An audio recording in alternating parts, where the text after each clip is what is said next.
নাকি 2 টাকার মনমোহন বিড়ির কাছে বিক্রি হবে? হ্যাঁ,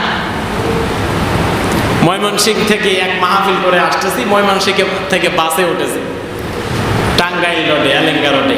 এক মুরব্বী আমার ডান সাইডে বসেছে সিটে, বাবু ভাই সামনে, ভাই আমি পিছিয়ে বসবো না, আমি সামনে যাব। আচ্ছা সামনে যান। তা আমার পাশে উঠেছে মুরব্বী। এখন মুরব্বী খায় সিগারেট, জোরে বলেন কি খায়? সিগারেট খায়। আমার বলতেছে, হুজুর আপনি তো হুজুর মানুষ, তা আপনার থেকে একটু অনুমতি নিতে চাচ্ছে। কি অনুমতি নেবেন? বলতেছে আমি একটু সিগারেট খাবো। তাহলে কেমন সভ্য মানুষ, সিগারেট খাওয়ার জন্য অনুমতি নেয়। আছে না নাই? এমন মানুষ আছে না নাই? সুতরাং সদা সর্বদাই আমাকে আপনাকে হকের প্রতি, হাজারো বিপদ আসতে পারে, হাজারো বালা আসতে পারে, হকের প্রতি টিকে থাকতে হবে। 2 টাকার বিড়ির কাছে একজন ভেজাল মার্কা মানুষকে সিল মেরে দেবেন না। এটা আপনার ইমানের দাবি। জোরে বলেন কিসের দাবি? ইমানের দাবি। 2 টাকার 5 টাকার 1 কাপ চায়ের কাছে আপনি বিক্রি হবেন না। আপনার ইমান এত সহজ নয়। আল্লাহর কাছে কোনো কিছুর দাম নাই ইমান আর আমল ছাড়া। জোরে বলেন কি ছাড়া? ইমান আর আমল ছাড়া। আর আজকে আমাদের দেশে নির্বাচনের সময় চায়ের স্টলে ভিড় লাগে, লাগে কি লাগে না? 5 টাকা 1 কাপ চায়ের কাছে, 2 টাকার মনমোহন বিড়ির কাছে, আজিজ বিড়ি আর বাংলা বিড়ির কাছে আমার আপনার সব সর্বনাশ হয়ে গেল। ঠিক কিনা বলেন? মানে এতদিন আপনি যে ইমান অর্জন করেছেন, নামাজ পড়েছেন, যাকাত দিয়েছেন, হজ করেছেন, সব 1 মিনিটের মধ্যে শেষ। সুতরাং ইমান এত সহজ নয়, ইমান আনতে হবে সেভাবে।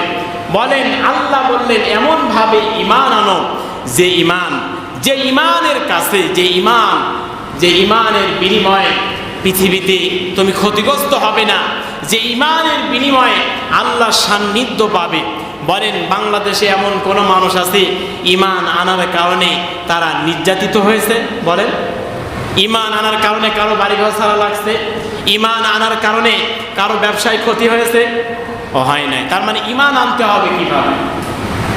আল্লাহ রাব্বুল আলামিন বলেন লাইসাল বিররা আন তুওয়াল্লু ওয়াজহাকুম কিবালাল মাশরিকি ওয়াল মাগরিবি ওয়ালাকিন্নাল বিররা মান আমানা বিল্লাহ। আল্লাহ বলেন শুধুমাত্র পূর্ব দিকে আর পশ্চিম দিকে মুখ ঘোরালে ইমানদার হওয়া যায় না। আসল ইমানদার তো এই ব্যক্তি যিনি বলেন ওয়ালাকিন্নাল বিররা মান আমানা বিল্লাহ, যিনি আল্লাহর উপরে ঈমান এনেছে। মনে করলাম বড় একটা জুব্বা লাগিয়েছি গায়ে, লম্বা টুপি একটা পরেছি, আজকে মসজিদের সামনের কাতারে যাব। শুধু পূর্ব দিকে, আল্লাহ বলতেছে শুধু পূর্ব দিকে আর পশ্চিম দিকে মুখ ঘোরালে ইমানদার হওয়া যায় না।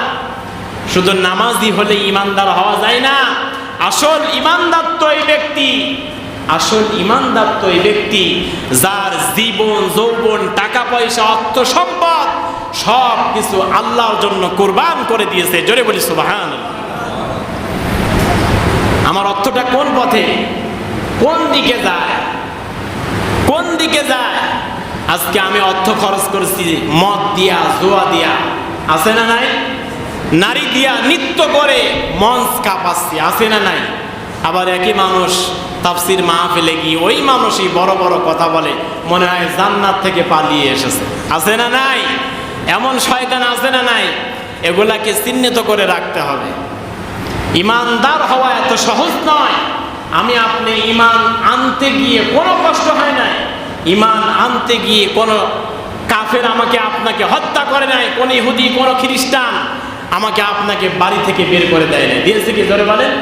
অথচ আল্লাহ বলেছে ইয়া আইয়ুহাল্লাযিনা আমানু আমিনু বিল্লাহ। আল্লাহ বলেন ও হে ঈমানদার তোমরা ঈমান আনো। ঈমান তো আছে, আল্লাহ আবার ঈমানদারকেই বললেন কেন ঈমান আনো। তার মানে যে ঈমান আমরা এনেছি এই ঈমান আল্লাহর দরবারে কবুল হয় না। আল্লাহ আবারও ঈমান আনতে বলতেছেন সুবহানাল্লাহ।